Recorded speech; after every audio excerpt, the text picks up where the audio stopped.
welcome electing to observe our third quarter business meeting for Sawyer Creek Baptist Church. Thank you for coming out. This is our first face-to-face in about 9 months, 10 months since the first of the year. But we talked about it, thought it was important to get folks together. And I thank you for everyone wearing a mask, and I will put mine on when I leave the podium up here. So, Brother Scott, will you open us with a word of prayer, please? Heavenly Father, as we gather in your presence, may the actions we take and the decisions we make truly please you, Lord. May they be blessed to be fruitful to further your kingdom here on earth, and that thy will be done in this church and outside these walls as it is in heaven. We pray this in your Son's most holy and precious name, our Savior, Jesus Christ. Amen. Amen. Thank you, Scott. I will officially call the third quarter business meeting to order. And there are agendas, if you need one, they're out front. Also copies of our finance report, which we'll get to in a bit.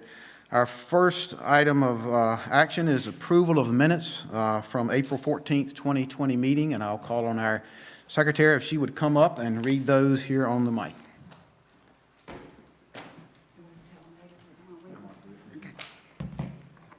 Good evening. Good to see everybody. Okay, this is from quarterly business meeting, which was online, our first online meeting ever, April 15th. The meeting was called to order by Deacon Chair Stephen Coker, who welcomed everyone to the first online business meeting due to the current pandemic. It was determined that a quorum had been reached, and Stephen then opened with prayer.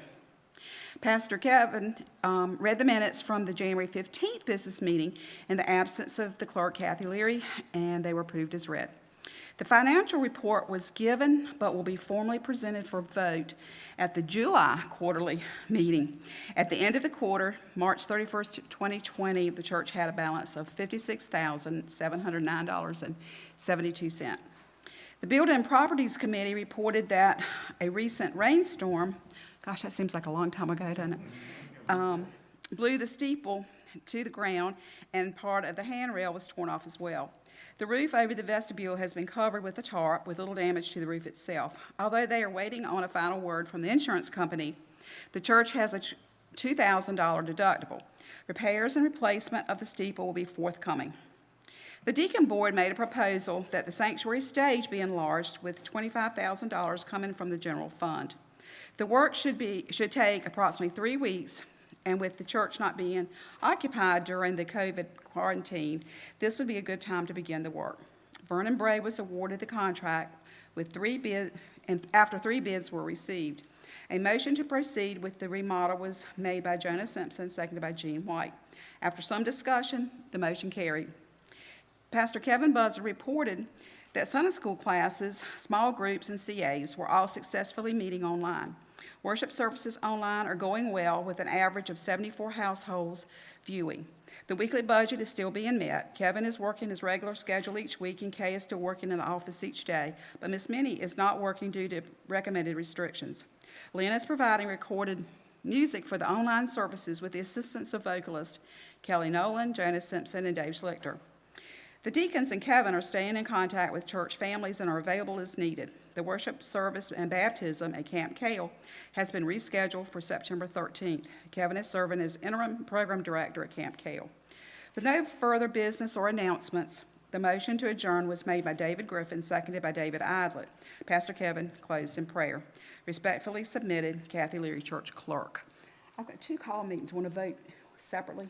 Why don't we do them separately? Okay. So, do I hear a motion to approve the minutes? So moved. David Burgess, is there a second? Second, Mike Idlett. Any discussion on the minutes or corrections? Hearing none, all those in favor of approving the minutes as read, please say aye. Aye. All those opposed, same sign. Passes unanimously. Okay.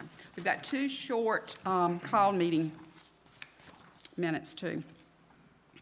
May 13th, 2020, call business meeting, which is also online. Stephen Coker, Deacon Chair, called the meeting to order at 7 after a quorum had been achieved. David Burgess Jr., representing the Building and Properties Committee, opened with prayer. David then reported on the church's response to Governor Cooper's phases of reopening the state of North Carolina. Mindful of the utmost safety In light of the COVID-19 pandemic, it was proposed that the church spend $5,000 from the general fund to purchase sanitation equipment. The deacons, on the advice of the Health and Wellness Committee and Dr. Jared Miller, would like to have 4 antibacterial stations placed around the church building, as well as dispensers in all restrooms. Hands-free toilets and sinks would also be installed, and additional cleaning products would be made available. A motion was made by Suzette Ward, seconded by Hyla Coker. Motion carried. Pastor Kevin announced that a date to reopen the church and to have in-person worship services would be determined by future state government guidelines. At the present time, we are not prepared to assure the safety of everyone. Stephen Coker reported that the sanctuary stage remodel was going well, with carpentry almost complete and carpet and wiring still to be installed. David Burgess Jr. made a motion to adjourn, seconded by Kevin Buzzard, and the motion carried. David then closed the meeting in prayer. Right, you heard the minutes from this meeting. Is there a motion to approve? So moved. Dave Schlichter, is there a second? Second, Suzette. Any discussion on the minutes or corrections? Hearing none, all those in favor of approving the minutes, please say aye. Aye. All opposed, same sign. Motion carries. Okay, one very short one. Call meeting in person this time, September 27th. The church was called into session on Sunday morning, September 27th, at the close of both the 9 a.m. and 11 a.m. services for the purpose of voting on the nominating committee's report for the 2021 church year. Motions were made and seconded to accept the committee's reports as submitted by Kelly Nolan and James Midget, David Burgess Jr., and Sarah Hamilton, respectively. The motion carried. Respectfully submitted by Kay Pasanti in the absence of me. Thank you. You've heard the reading of those minutes. Is there a motion that they be approved? So moved. Ms. B? Second, Linda. Got it. Any discussion? Hearing none, all those in favor of approving, please say aye. Aye. All those opposed, same sign. Motion carries. Okay. And thank you. We do have a change. This will be the last time that Kathy will be standing in front of you reading minutes. Yay, there's cheers going up. At the deacons meeting, as we've done in our deacons meeting for minutes, they will be prepared at least a week in advance of the upcoming meeting, posted online on the church website, copies made available at the church the night of the meeting as well as a week in advance. So she won't be reading them. It'll be on you to make sure you've read them, know what's going on, and we'll just have approval. So, Kathy, I'm sorry you don't get to read anymore.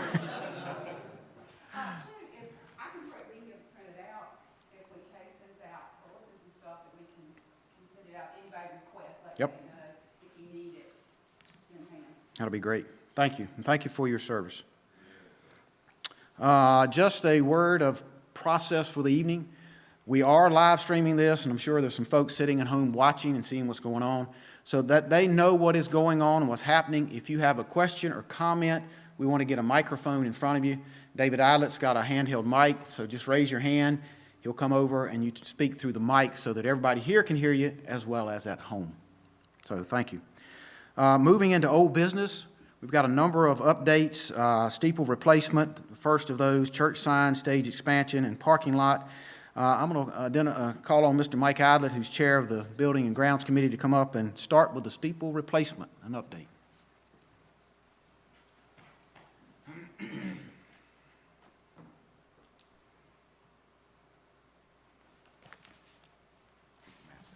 I am. Hi. Oh, boy, now you're talking. Anyway, steeple replacement. It's a long story, and I'll start with the guys that installed this original steeple back in 08, 09. The company that did that is basically gone out of business in High Point, North Carolina. The brother that did the work with Melvin has retired. I'm dealing with his brother right now. I'm not making much progress. So I've gone to a different steeple manufacturer in Clinton, North Carolina. Kevitz is the name of it. And Kevitz is supposed to come here probably not this coming week, but probably the next week. They do work all over the world. They've got about 6 different countries that they're working in. Plus, they work all over the United States also, so they've got a pretty good business. They've been in business since 1958.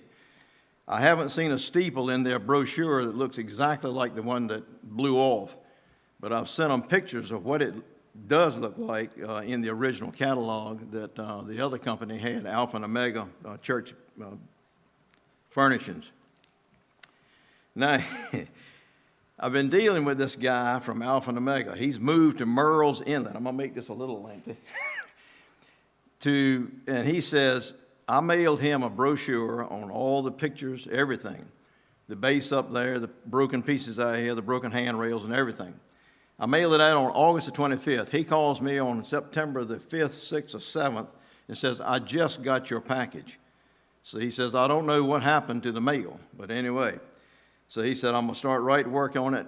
And in the meantime, in talking to him prior to this, he says the company that built that steeple does no longer want to install steeples. They'll build you a steeple, so you may have to get measurements and send it to them.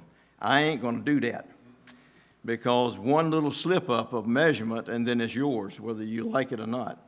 So, and he said, I don't think he's willing to come up here and look at it either, even though he supposedly is working on an estimate for us right now. I'm not going to hold my breath until that takes place.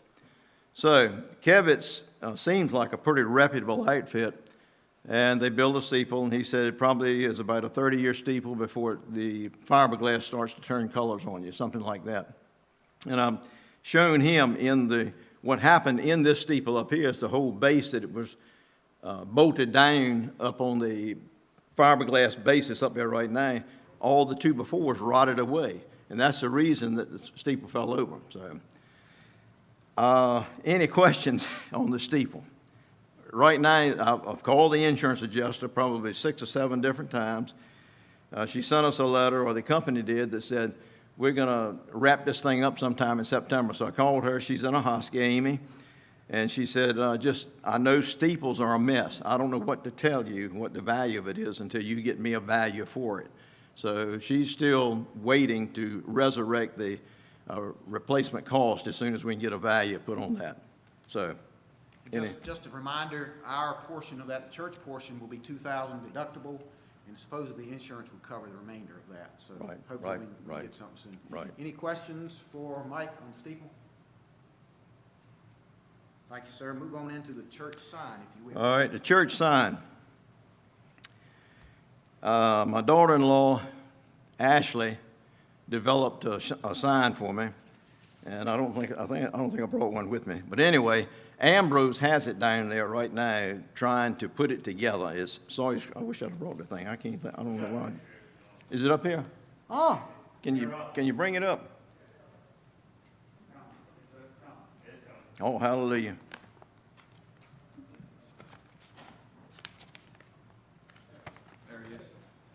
Okay. You can see probably, that's really the wrong one. The letters. That's the one you sent me. No. I told you the last one. It should be, the letter should be 7 inches on the Sawyer's Creek, and the width of that is 7 foot. The height of it is 4 feet. What I wanted to do was to put up 2 columns, build a complete brick base, just like this podium up here, so that we can put 4 lights on each corner, 1 light on each corner rather, so that all 4 corners are lit up. It will be one of these sandblasted type signs where the letters are raised. So if you put 1 light on it, you're going to have shadows where the light's not shining right on it.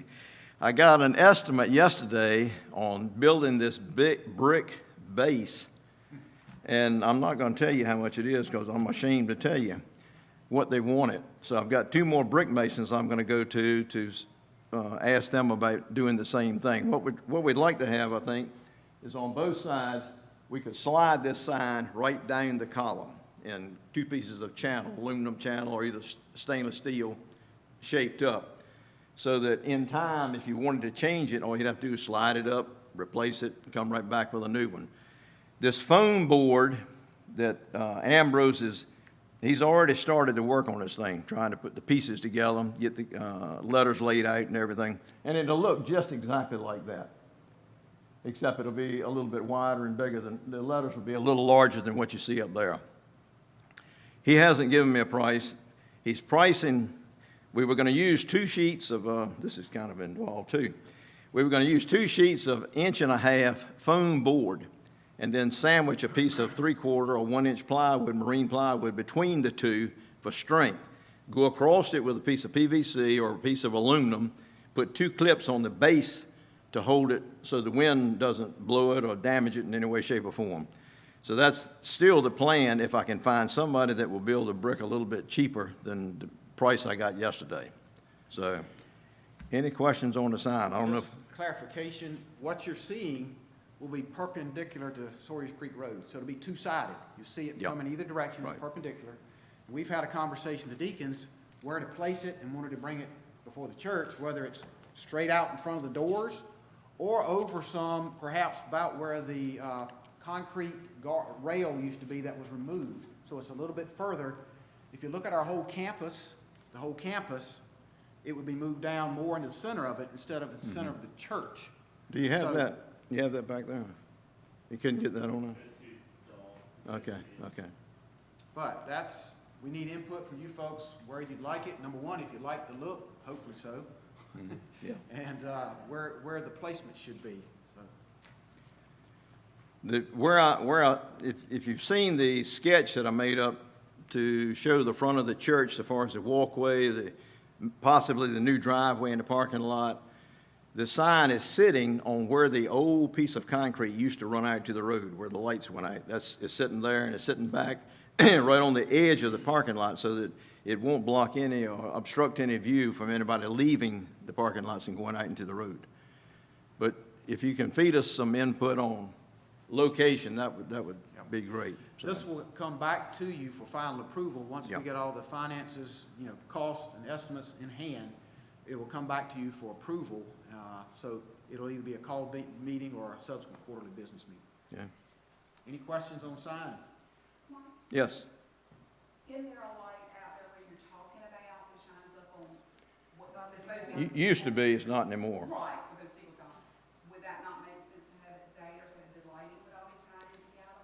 Well, if we can get a location on this, we want to run a new wire from the furnace room all the way out to the two lights on each side, and then run lighting into this sign also. Have a light, a line run. You still have, I think you still want the 2 lights on each side shining up on the church, steepling on. I'm talking about the wire, where the wire would go out. Yeah, that wouldn't make any difference. I don't use that old wire anyway. It looks bad. Other questions? All right, this will come back to you at some point in Yeah. the near future, hopefully. Yes. Is there a height on it? I'm seeing width, but not height. What's that? 4 feet. 4 feet. I tried to do it 4 feet in order not to go over the width of a standard piece of plywood. And you should be able to read the sign, from a quarter of a mile away, almost. But you're saying the sign, the writing part is the 4 foot, not the brick part too? No, not the brick part, just the sign itself, yeah. What I planned is to try to have, where you see the base of the sign up there, have it about 18 to 20 inches above the ground, about 9 feet square, 10 feet square, whatever the sign takes, because as soon as Roger and the group gets through designing the sign and tells me how thick we gotta have it and all that, I'll have the dimensions to build the brick columns with. And put bullnose brick all the way around this thing. You can sit on it if you want to, but I still want to put lights on all 4 corners for illumination. So a base of 18 to 20 inches, and Yeah. then 4 feet tall on top. Yep, yep. Other questions? Again, you will hear and see this again, just wanted to keep you updated. So, stage expansion, final report. How did we do? It's a great job up here. This is awesome. I love it. I know the pastor does. I think we came out pretty good on it. I think we did it for about 8,000 less than the 25. I got a bid on this of 18,000 just for the woodwork from one bid. I got another bid for $12,000. It actually cost about $6,000 to $7,000 woodwork. So most of the cost was basically in wiring and all of the other upgrades, which is what I had in the motion originally to cover. And if you see Chad, he's probably still got blisters on his hands from pulling wire, because we must have pulled out 5 miles of wire from under the church. He's a monkey. He went under this church so many times. I don't know of anything else unless you have a question on that. I think it turned out really nice, and I know I'm ready to get back up here and fill the choir loft, that's for sure. Questions? All right, much anticipated parking lot conversation, update on that, and Mike, I will assist you if you want to Sure. take off on that. I went by to see the, let me check her name.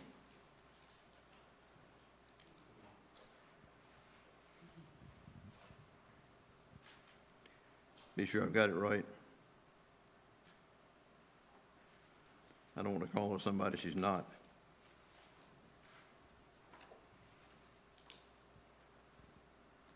Amber Curley is the planning director for Camden County now. Took Dave Clark's place.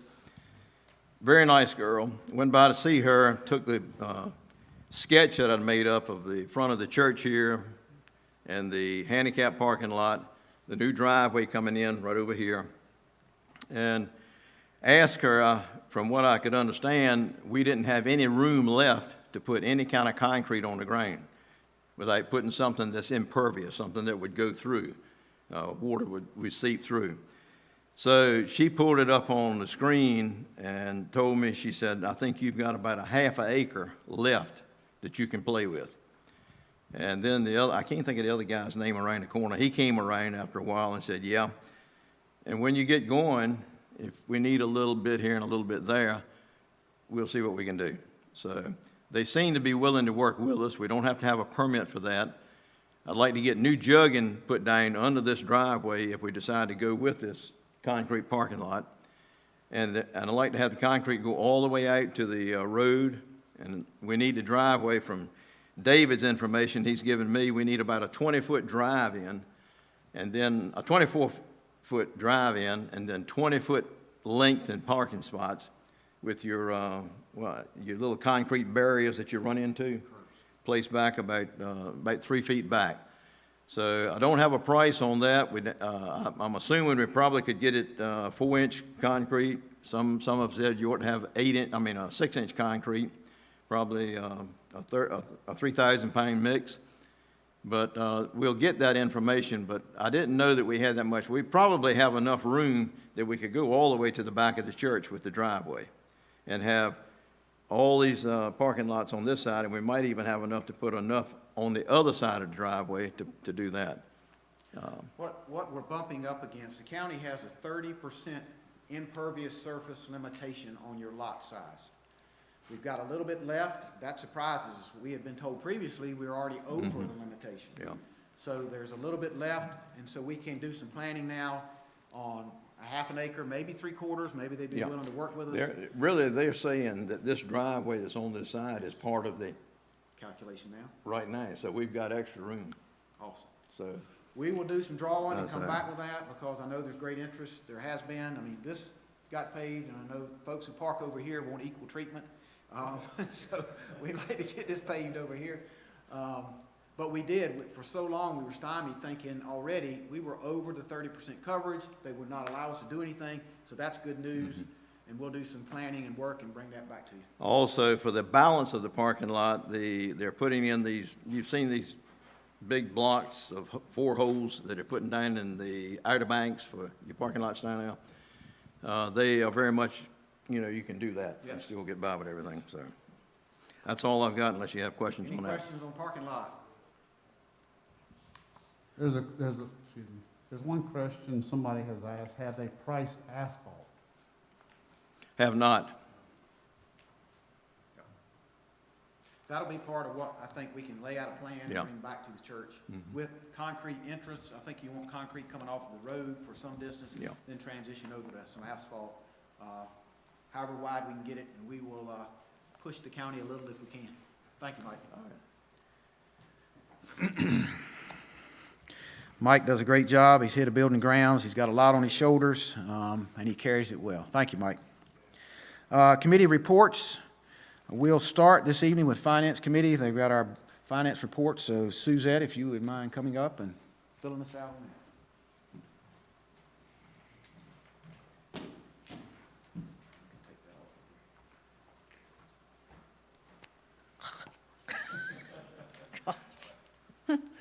Breathe. Okay, we haven't had any of these presented, so all these have to be voted on, so I'm gonna try to whiz through these. Do you want me to do one at a time though, right? So we can vote them. All right. Okay, so everybody got the 3/31 report, so that's first quarter. And I'm just gonna hit the highlights on that our first quarter expenses, on our budgeted expenses on page 2, we're at $51,703.72. And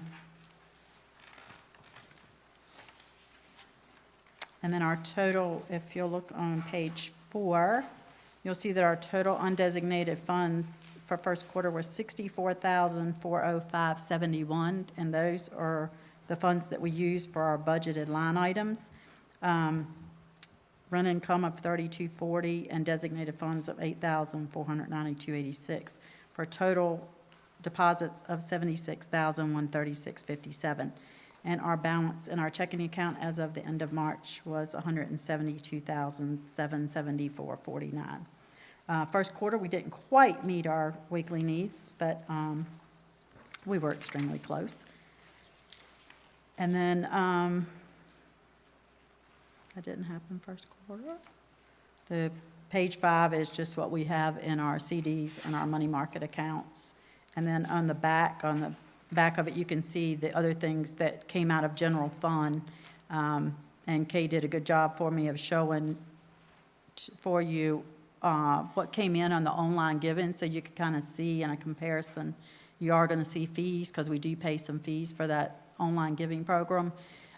If people are paying by a check, it is a 1% fee based on their giving. They are given an option to include that fee. So basically, if you're given $100, you can include $1 for the fee, but yet you're getting credit for the, say, 101 in your offering, and it doesn't apply back against that fee, okay? So you see the fees on these reports as you'll see them.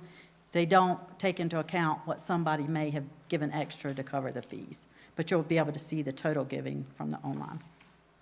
Does anybody have any questions on the first quarter's report?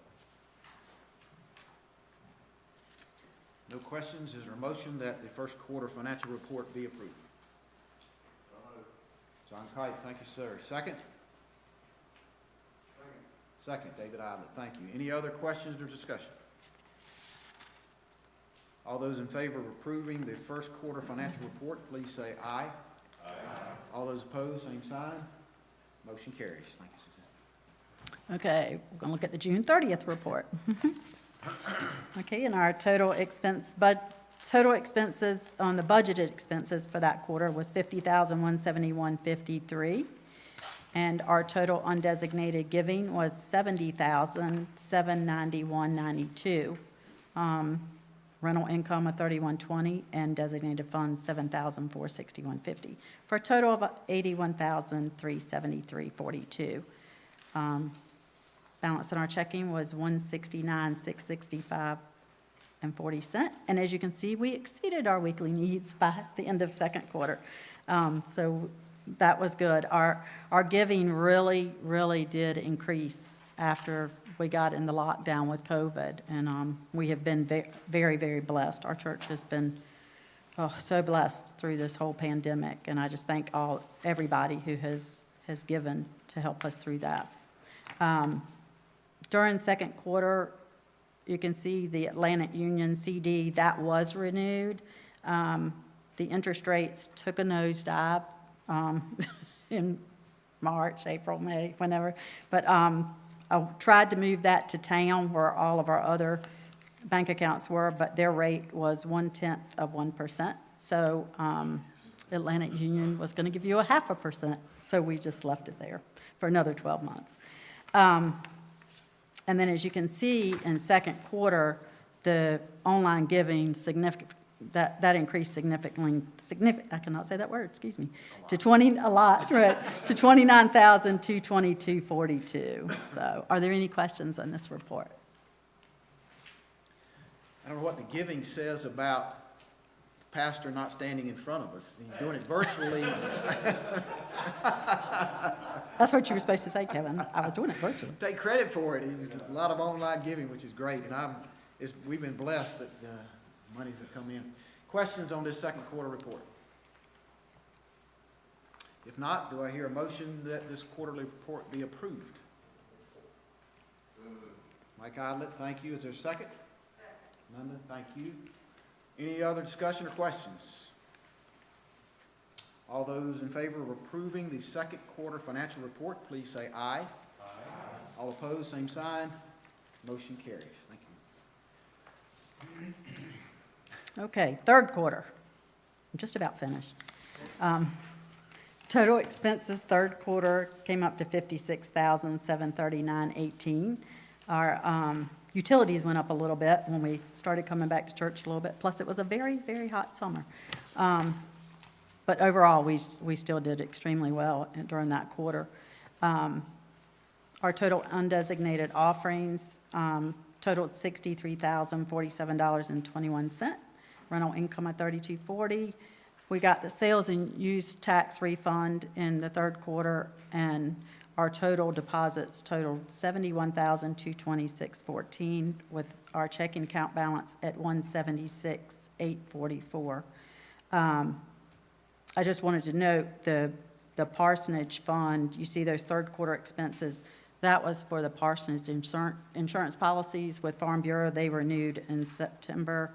And also the property taxes on the parsonage were due. So that's what those are, if you're wondering. Also, in the third quarter, we renewed our certificate with town. And as you see, I actually got 0.4% for that one. And that was on a high day when I was able to get that. So, and then on the back, of course, is the general fund expenses, and our online giving was at $24,059.75 that month, that quarter. There was one other thing I was going to point out to you, just to let you know, because some of y'all are seeing it. We are going to be over budget in our office supplies, and that is, there's, bulletins have been being mailed out, our postage is up, so a lot of those office supply expenses have been up, just trying to take care of our members and stuff during the pandemic. So do y'all have any other questions? Third quarter financial questions.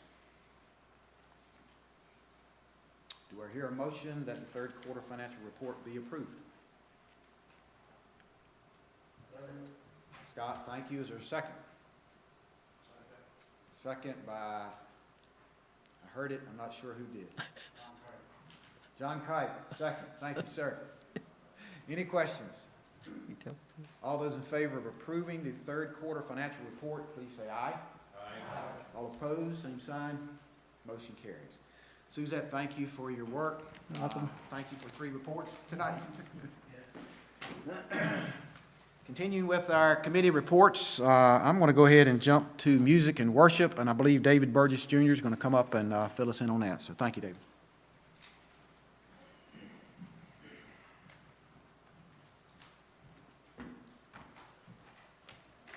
Any reason to take off this mask, I'll take it. All right, so first of all, I want to publicly just put out a shout out to our incredible praise worship team led by Lynn. And also with her cast of characters, Dave is here, Kelly, Jonah's here. So thank you guys. You guys, if you ride by here anytime during the week, you'll see their cars out here quite a bit, long hours. A lot of challenges that they have stuck it out through this incredible time. And there's so many things that they do that we're not aware of, that I'm not aware of.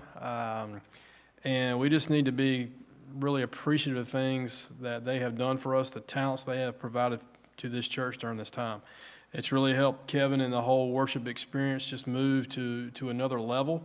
And I think without their commitment and their talents, we would not have the giving we're talking about here. We're blessed with that, and the attendance, whether it's in person or online. So they've been a huge contributor to that. So we greatly appreciate all their efforts. So just some of the things behind the scenes that a lot of you are not aware of that have been going on. The Easy Worship, the software that's utilized, that's been updated. That provides better access to lyrics and setting of the controls. If you'll look, if you notice sometimes PK's got one right now. Everything is on an iPad pretty much. They can do a lot of the real-time manipulations during the actual worship time frame right there and make sure we get everything correct. Mark from Fellowship has come out many times and really fine-tune all these audio enhancements that we've had, whether it's the camera, getting the camera angles right, all these wires we've done, subwoofers, just all kinds of incredible audio technical things that he's helped us with. So again, a great shout out from him as well. And one of the other things that has really occurred in the last few months is this team has been laying down their own tracks. So they've been playing, recording and mixing all that. And again, it's seamless to us. So again, a lot of work just at home, not even out here, but in their own homes, their own mini studios, recording these tracks. And that prevents us from any copyright issues. It saves us a lot of money from having to actually purchase some of these songs. They are actually creating the music themselves. So it's a lot better quality, and again, it saves us money, and again, it's a lot better for us to really follow as a worship group. So just incredible things that are just going on behind the scenes that are seamless to us. And they're continuing to make it better. And I will tell you that the music and worship team is meeting next week. We're going to plan the rest of the year worship for the church. We've got some ideas. We've got a lot of some questions about, how do we incorporate with some of our special programs, Christmas Eve service, cantatas. We're not going to be able to do those normal things. Christmas play, children's Christmas plays. We got to come up with some ideas with that. So if you got any ideas, we'll be glad to hear those. But we're going to adjust with that. One question a couple folks have raised is, Griff kind of mentioned this earlier. He's eager to get back. All these nice, lovely chairs we got, this big stage.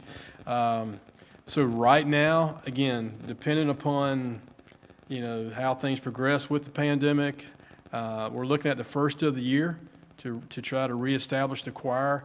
We got 2 services now, so we got a lot of, things to look at with that as well. But the first of the year is when handbells and the choir itself, in some form or fashion, we're hoping to get those back together. And PK will also, I assume, address shortly as far as, the church itself, kind of coincide that with hopefully our Sunday school classes getting back together in some form or fashion. So, again, a lot of things being planned, hopefully, for the first of the year. And as far as the practice with the choirs, the choir right now is limited to about 10 people in our music room. So the choir may be practicing in the fellowship center just for proper social distancing, depending on what proper social distances is in January timeframe. But again, great work by all those folks. Any questions concerning music and worship? Anything? All right. Lynn, do you got anything you want to add? Did I touch everything we need to? Okay. All right, thank you. Thank you. Yes, sir. And my hat's off to Jonah and Schlichter and Kelly and Lynn coming out here every week and then every Sunday up here performing for our benefit. Guys, ladies, you do a great job. Thank you. It is a monumental effort, I know. For me, it would be nerve-wracking every Sunday to be right up here doing it, but y'all do a great job, so thank you very much. Thank you. Mike, anything else you want to come up and talk about from Building and Grounds, or are we good? I know we've got some other stuff on new business. Anybody else on Building and Grounds want to have a word? We've got some new business that Mike will be addressing in a few moments. If not, John, you want to update us anything on Sunday school? So if you come up, sir.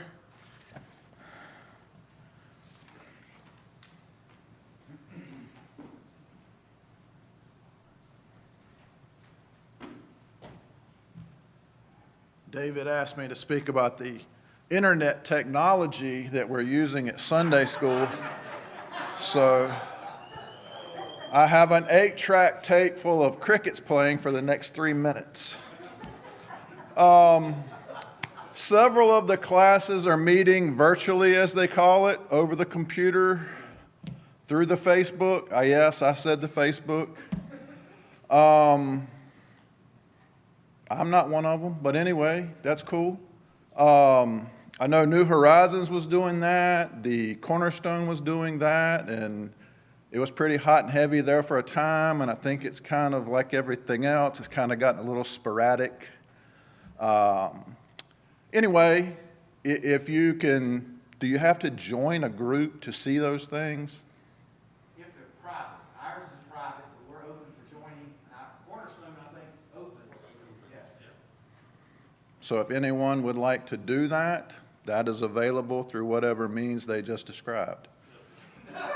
I have put out the Sunday school literature, the actual paper literature that you can look at and hold and crinkle and that sort of thing. That any teacher, anybody is welcome to come and get it. And I'll continue to do that as long as we're in this forum. If there are any classes that would like to meet on campus, I think that's great. Let me know and I'll help you get that arranged. Whatever we need to do, we'll find a room, we'll find enough seats for however many people you need. So if there is a need for that, a want for that from a class or a group, maybe a group that's currently not a group, maybe you want to form one, that's fine too. Just let me know and we'll get something done. So anyway, that's kind of my update on Sunday school, and it wasn't very technology friendly, but anyway. Thank you, appreciate it. We're trying to drag John into the 21st century, and he's kicking and screaming, I can tell you. Well, no, thank you, John.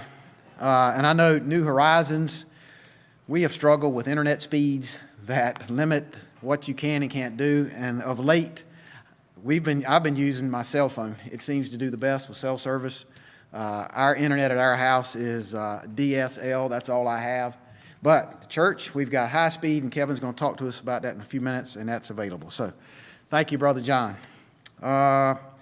Youth Committee. James, you want to come up and tell us what's happening with the youth? That'd be great.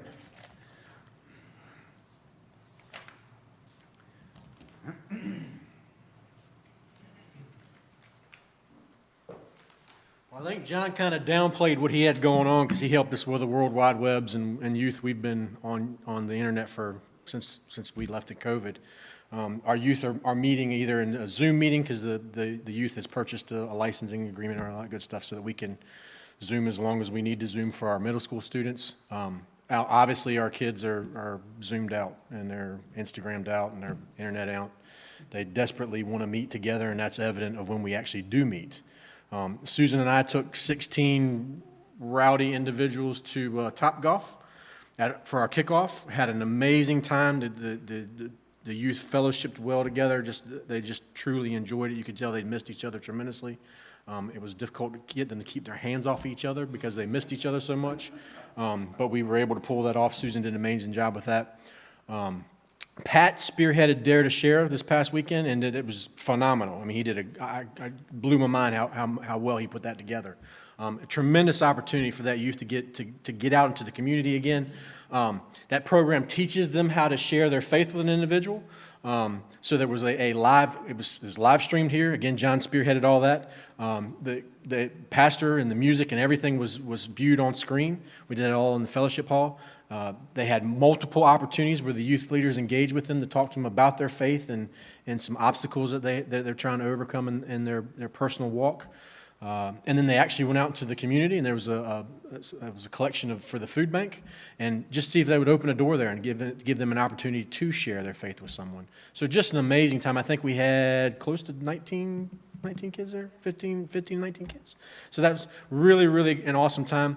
And then I want to say on the 25th, we have a meeting. Ms. Hyla is going to bring us some instruction for just the leaders themselves.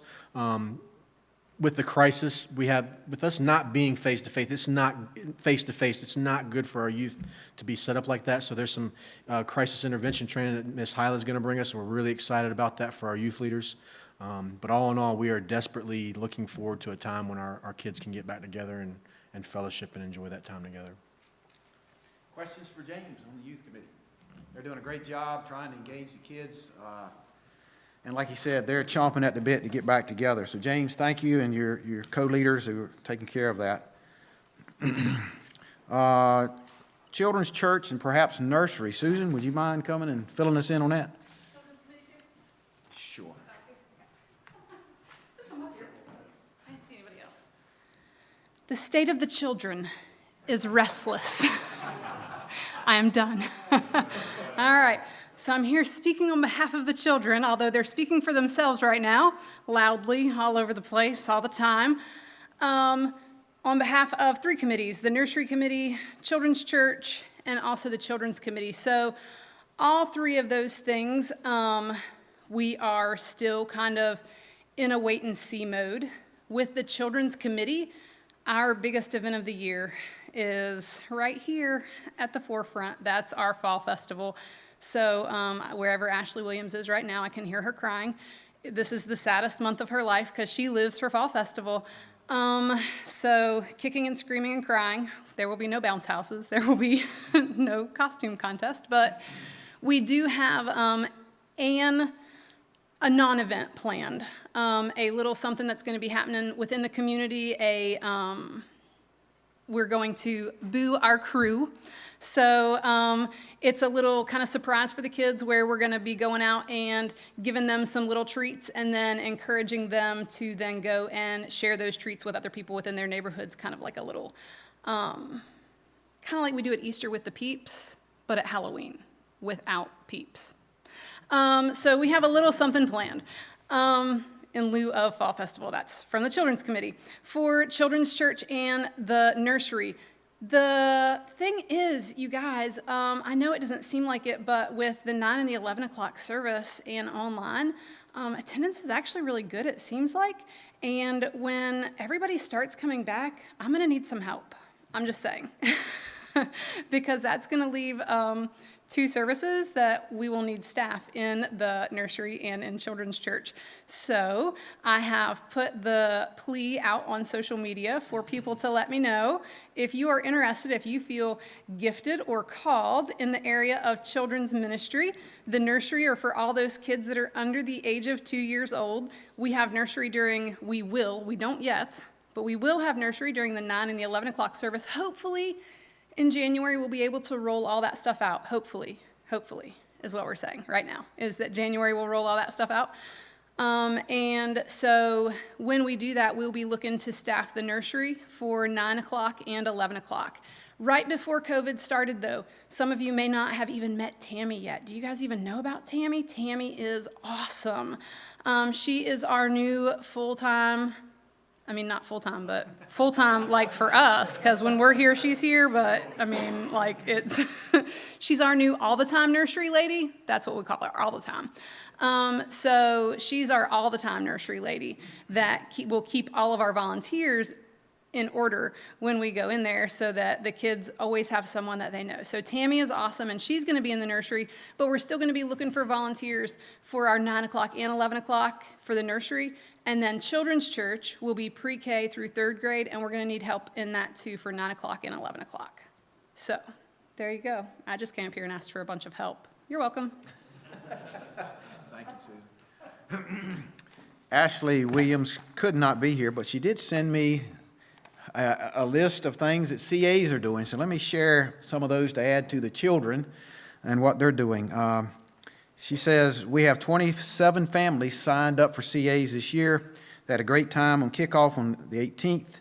They enjoyed a socially distanced movie at the RCE Theater and gave each family a box with their book, treats, and information for the year. They've been meeting since then on Sunday evenings at 5 p.m. via Facebook. They've purchased a family devotion that they're following. One new thing they're doing this year is connecting a CA family with 1 or 2 church attendees that may be going through a tough time or feeling a little isolated. Our hopes are that the kids and families will send a picture or note or encouragement a few times throughout the year. They have started their Raise Some Dough for Lottie Moon fundraiser, and it runs through the end of this month. This year, instead of doing roll sales, we are selling Southern-made donuts. Donuts.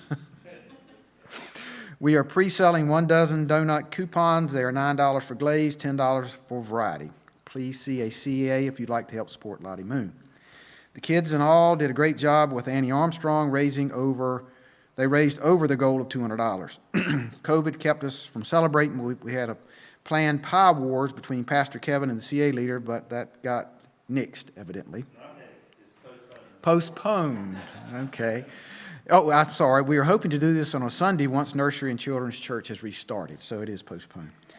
We'll be participating in Operation Christmas Child again during the month of November, and for December, they're planning some type of Christmas activity, virtual Zoom meeting with Santa in the North Pole, and caroling to our CA friends above. They hope to return to in-person meetings in January. And I will add that the deacons, we have started talking about perhaps some small group meetings in January, pending, the status of COVID, what restrictions are out there, but trying to figure out how groups can meet, be safe in the church at the same time. We've got one very large fellowship center that we can use and spread everybody out, but then if you start packing folks upstairs, it's a little compressed. So we're working on that, and we'll have a report on that soon. Let me see if there's other committees that would like to report. Let me just run through quickly. Buildings, properties. Baptism, Lord's Supper Committee, anybody there? Christmas decorating, I hope they'll decorate. Gift and Flower Committee. And believe it or not, they've been working. You see everything here and on the door. They do a great job. Health and Wholeness Committee, anything from them? Kitchen Social Library Committee. Youth substance. Okay, so we have run through our committees. I do want to bring up quickly before we get into new business, some of the outreach that the church has done over the past 6 months to the community. A lot of things have occurred while we have been isolated, so to speak, and not meeting face to face. We provided over 600 meals, free meals, through drive-in and delivery ministry. The New Horizons class spearheaded that, but we had a variety of volunteers from the church, prepared them here at the church, over 600 meals free. The New Horizons class is also doing a fall food drive right now. If you go in our class down there, there's about 10 boxes of food. And if you want to participate, we're going to be delivering food Monday to the food pantry. But this was for our class or anyone else, a fall food drive. Hundreds of NC Baptist food boxes were delivered to people in the community, and thanks to Suzanne Schlichter for spearheading that, a lot of fruit and produce was distributed free.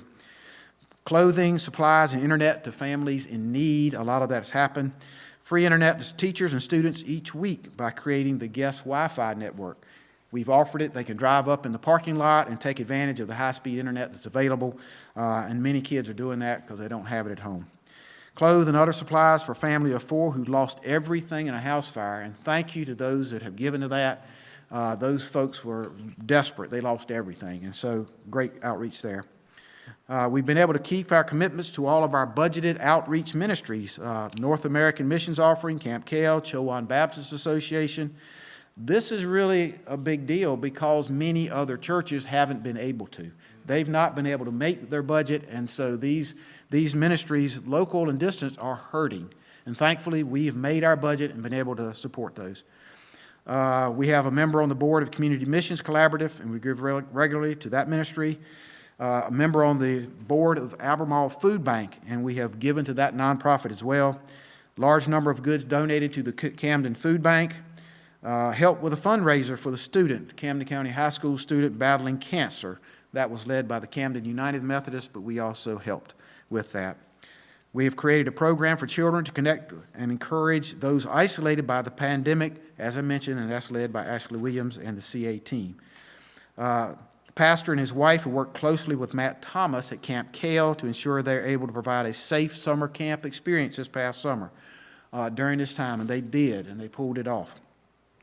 The pastor is serving on the Chowan Baptist Association as a member of the executive committee and sitting as vice chair of the Kale Leadership Committee. His role is to help both organizations overcome obstacles that this pandemic has caused. We have really gone, I think, above and beyond in outreach during this time of isolation of the pandemic, and I applaud the church and the members who have participated in that. So good job, kudos for that. Let me grab this itinerary. I need to move quickly. New business. We've got a number of things quickly that we'd like to bring forward to you. And this is going to probably mean Mr. Mike Idlett coming back up and filling us in on some more items, starting with the handrail replacement out in front of the church.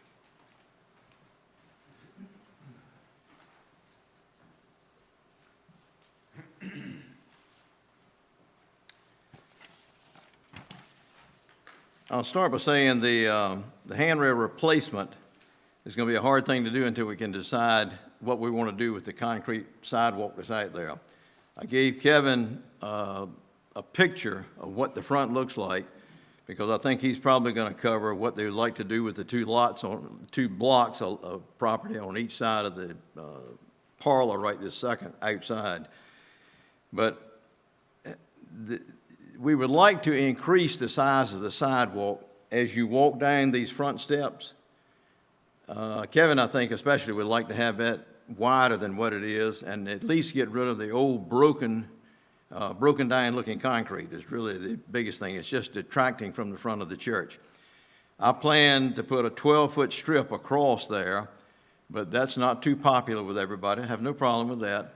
But I'd like for somebody to step forward and say what they'd like, or give some clue as to what they'd like to do out there to make this look better. So I've got some more of these plans that I drew up. If you'd like to get a copy of them, if you let me know or let Kevin know, we'll get you a copy. You can take it home, put it in a trash can if you want to, or you can draw on it and figure out something you might like to put on there. So and then we'll make the handrails to adapt to what we've got there. The handrail as you're approaching the church on the left-hand side, or right as I'm facing it, was damaged when the steeple fell. It was damaged pretty badly, and it's been repaired kind of in a temporary format until we can get concrete planned and then new rails put out there. Also, one of the other handrail requests I think we've had from different people is we'd like to put a handrail right down the center of the steps to help old people like me. So, anyway. Any questions or input on concrete or handrail?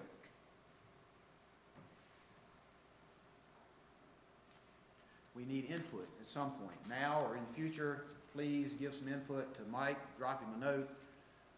Ask me to give you one of those copies I've got, and you can do whatever you want to with it. Just give us a clue. Thank you, Mike. All right. I'm going to ask the pastor if he would to come up. We have made major advances with our multimedia platform here at the church, and he's been at the forefront of that, and I'd like for him to update the church on the capabilities now here at the church. Absolutely. I'm bringing you the nerd report. Well, a lot of stuff has already been touched on by other people, and so I won't recap all of that. But basically, new computers, new microphones, new wires, new high-speed internet, just a lot of new technical things. And I wanted to kind of talk about the reason we do these things, because I think that sometimes is confusing to folks as to why we invest in the things we do. And I just wanted to take you back to Scripture, because that's what our leadership team did. We just went back to Scripture and we looked at what Jesus did. And Jesus was very intentional about how he interacted with people. He would send his disciples ahead of him to scope out locations, amphitheaters, bodies of water, temples, synagogues, places where he could communicate effectively with his intended audience. Oftentimes, Jesus would solicit boats, like Peter's boat, to go out on the water to talk to people, to make sure that his voice was amplified off the water so that everybody could hear the message. And so I know when we invest in this stuff, some people probably think, well, you just do it because it's modern and cool and hip and trendy and all that. And it is. It is, but that's not why we do it. We do it because Jesus has given us a message to communicate with people, and if we can find a good way of communicating that message clearly and comfortably to the largest group of people possible, then that's what we do. And so thank you for your giving. Thank you for all your support as we've continued to try to preserve the traditional look of the sanctuary and the facilities, but adding that little bit of modern elements that allow us, especially in a pandemic, to reach people. What you may not be aware of is that online we actually have created a community of people that watch every Sunday that are either unchurched or their church is not back to meeting yet and they don't have internet services. So they've become parts of our church, and I get to talk to these people almost weekly. One lady over the last 3 weeks that I've been interacting with in another state, she was raised in a different faith, and she, through a friend of a congregant here, was given a link to our service. She began to watch. Now she watches every week, and she's been been asking a lot of questions about who Jesus is and what this salvation thing is all about. And so we've been able to share the gospel with her. And then I got a message from a lady who's been in church her whole life, but unfortunately her church is not doing anything broadcast-wise, and she doesn't want to go to the drive-in services because she's a little bit older. But she said this. She said after this last service, she said, we sing that song too. She really loved the classics thing that we're doing. She said, we sing that song too. Then she wrote me, she said, I miss the church. I miss the camaraderie. I miss the music. But I want you to know I love your praise songs. I love how you connect Scripture to everyday occurrences that we all have in life. And she said she sits there every Sunday nodding her head in agreement with all the things that she's seeing online. So we're able to be a blessing to these people, and that's all because the infrastructure we built with all the nerdy technology stuff that most people don't like to talk about. But anyway, I just wanted to bring that to your attention. I also wanted to just briefly mention a couple other things so I don't have to come back up here.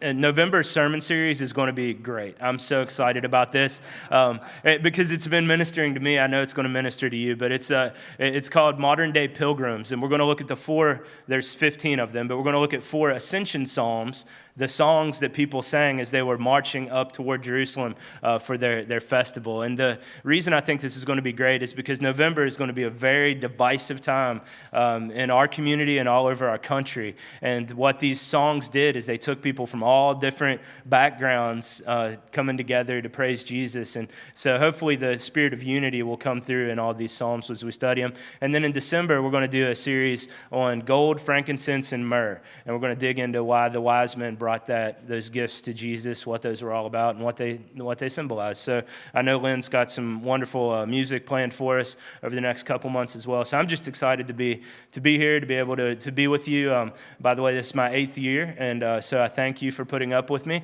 The over-under on my betting pool of how long you guys would keep me was about 2 years. So you quadrupled that. So congratulations to you. Thank you for helping me grow and mature and become the pastor I am today. And my wife and I were just talking yesterday, and we say that this is Pastor Appreciation Month, but it should be Church Appreciation Month for how much we appreciate all of you becoming our de facto family in this community, looking out for us, ministering to us, encouraging us, and helping us grow in our faith too. So I love you guys. Thank you for all that you do, and thank you for helping us become a church that didn't struggle in the pandemic, but actually thrived in this pandemic to be the church that God wanted us to be. That doesn't happen because of me. That happens because of all the hard work that you guys put in. So thank you for the time, and I appreciate it. I've just got to say from this past Sunday's sermon that I'm still trying to figure out how I can order my wife's lunch without her telling me what to order. Anyway, we had fun with that one. Our multimedia leads into our next presentation from Dave Schlichter, coming from the Deacons on sound room expansion. The media room out here front is coming with a proposal. So thank you, Dave.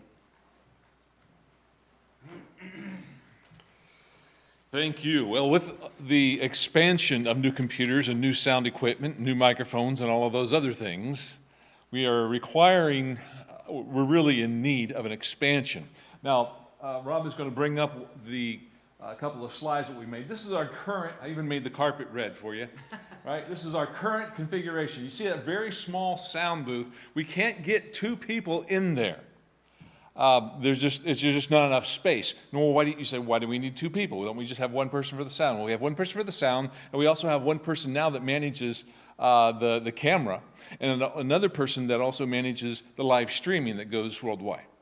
All right, so just by the sheer space, it is, my walk-in closet in my bedroom is twice that size, at least.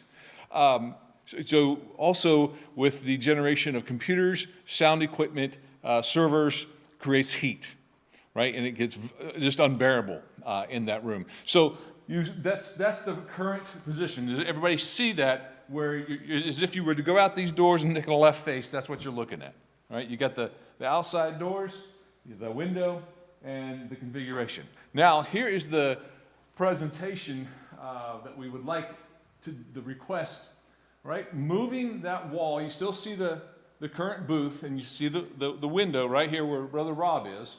Moving that wall out 49 inches, a little over 4 feet, okay? All the width, all the way to the to the outside and to this present wall, which would give us plenty of space for the equipment. And then you see moving, put a new door. A new door would be in there for entry, and that door could be locked and secured. That's obvious of why it needs to be locked and secured. Then it also gives us one space where we can put all of our sound and music equipment that presently is scattered throughout 5 rooms on the campus. Just a week or so ago, Kevin's microphone pack went out, and people were scattering around trying to find where did we have those other microphone packs. Well, with this room and expansion, it'll be in one place, easy to locate, easy to take care of, and certainly easy to manage that space. So you see the width coming out 49 inches, which is you know where the window is. That new wall would go right there to the side of that window, all the way to this front wall here. And then we've got the new door. And the ceiling, of course, the wall's going to go all the way to the ceiling, but Brother Mike and the team wants to put in a 9-foot drop-down ceiling. So we've got plenty of air circulation and space, also air circulation to put in a split AC unit. So that will have its own independent air conditioning unit for that equipment. Also, this equipment's not cheap, but it's also very easy for it to overheat. So you have to maintain and take care of that kind of things. Okay? Sir? Questions? Yes, sir. Dave?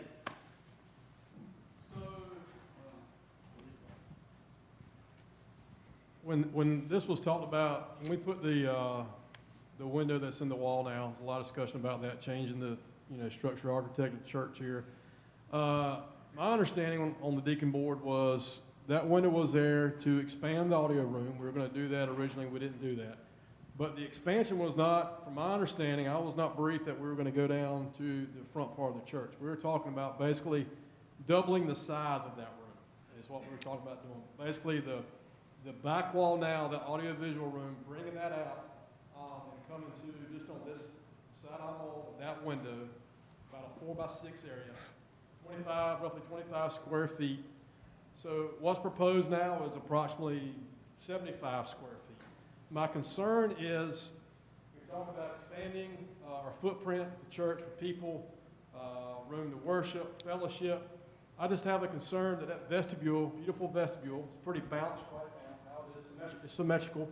And we're going to take, 70 square feet of that room that we have for folks gathering to and from worship. A lot of it seems to be for storage. And I would just ask, is there not another area in this church that could be better utilized for storage? Because again, this area here has a purpose. And I think its purpose is, again, for fellowship to and from the church and things such as that. I understand there's a need for storage of audio equipment, obviously with the expansion of the audiovisual room there. But I'm just concerned about the storage aspect of that. There's not another area that we could... The storage was really tertiary, since we would have the space that's going to go along with the expansion for the computers and the sound equipment anyways. Again, it just to unite and consolidate all of the other equipment. So like I said, the storage is really just a tertiary effect to that expansion.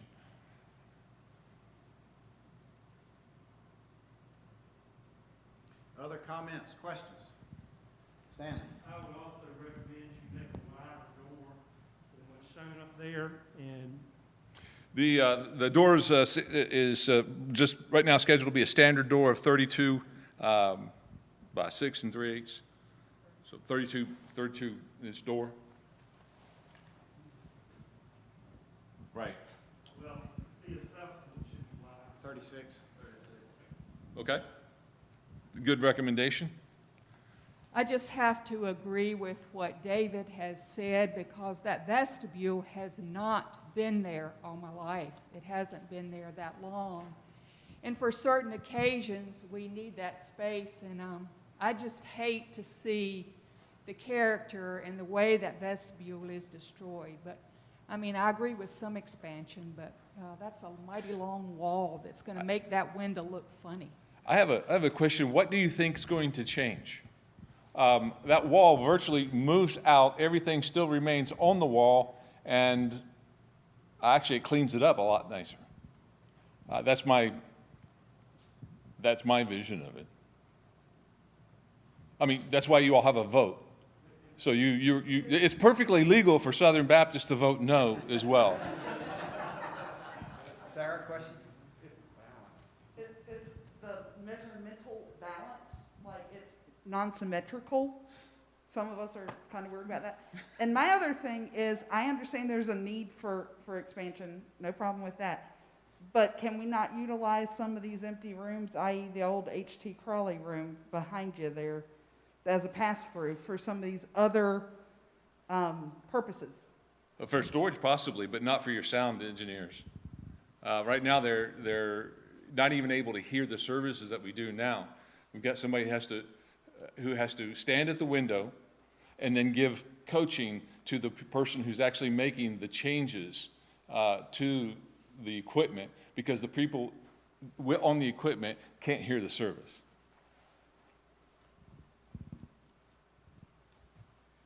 Other questions, comments? To go along with what David was saying, if it came out just past the window, cut-through window, and you've got... There's a lot of people like Can you all hear me? Oh, I'm sorry. If you came out just beyond where the window is, where Rob is, and go all the way up, you would have some overhead storage. Could you have like a loft area? And I mean, you're not talking about everybody climbing up there. No. But utilize that, because I think what Dave was talking about was just a normal height ceiling in there, and maybe not go all the way up or something. I don't know if that would... Well, we discussed at the deacon meeting and actually thought that would be less aesthetically attractive to have a wall then cut out, and then you get this loft with that, kids can throw their empty soda cans and water bottles and yeah, that's why we're proposing that the wall goes all the way up, but internally it has a drop ceiling to 9 feet. And then that would use storage above it. Could? Yes, ma'am. Other comments, questions? And this comes from the deacon body, not Dave Schlichter. We won't hang you out there. Buddy, Yeah, we were there. they've tried to kill me. People tried to kill me many times. That's got nothing on me. You might want to maybe tape a floor layout, on the carpet for a couple of Sundays and let people look at it as well. It's no doubt you need to expand, but I think there's some concerns. Do you really need that section of storage when you could put it elsewhere? The question is, but it's virtually the same size of this window. I think what is it, another 6 inches to the middle, this one, and then just going straight back. So what Dave has presented is basically all the way back, and what we're hearing is, don't go all the way back, go and then cut over and have just a portion of that we talked about. Why don't we tape off both of them out there and have it for the next few weeks? Lay a tape the whole way, and then one that, shows a smaller one, and we'll bring it back and see what the church wants to do. Is that reasonable, or is there somebody who wants to take other action? All right. We will put tape on the floor identifying the proposal as Dave presented it, but also a tape that cuts it off with a smaller closet as has been talked about. All right? Other items of new business not on the agenda that someone would like to bring up?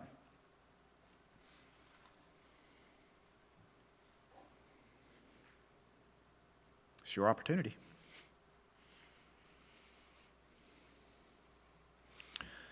Our next scheduled business meeting will be in early January, or I guess it's the second week in January sometime. We may have a call meeting if necessary to deal with some other items. I know we will with finance, early December. Okay. It will be the week before Thanksgiving, that one, I think it's the 19th. Okay. Call business meeting the week before the 19th. or Wednesday before, so we can. Right, the week before that. Okay. Any other business to come before the church? Thank you for coming out tonight, being here in person. We weren't sure how this was going to work, but it has, I think, gone well. Thank you to our streaming community, those at home observing. We're glad that you were able to see what we're doing, and hopefully you can join us in the future. Do I hear a motion to adjourn? Second from Mike Idlet. All those in favor of adjourn, please say aye. Aye. All opposed, same sign. Pastor, would you dismiss us with a word of prayer? Father, we're just so grateful to be in your house and be able to just come together as a family to make decisions that will hopefully help propagate the gospel around this community. I thank you for all those that have made this a part of their Wednesday nights, come out and share their wisdom, their talents and their visions. And Lord, we thank you for our faith family that's watching online. And we just thank you for all their input as well. And we pray that you will continue to pour out your blessings, not only on this church, but on all the churches in our community. We pray that we could all just continue to come together and serve people in their time of need. And it's our prayer, Lord, that you would help everybody to be able to thrive in the middle of all this pandemic stuff and help us to be able to live the John 10, chapter 10 life. In Jesus' name I pray. Amen. Amen. Thank you for coming out.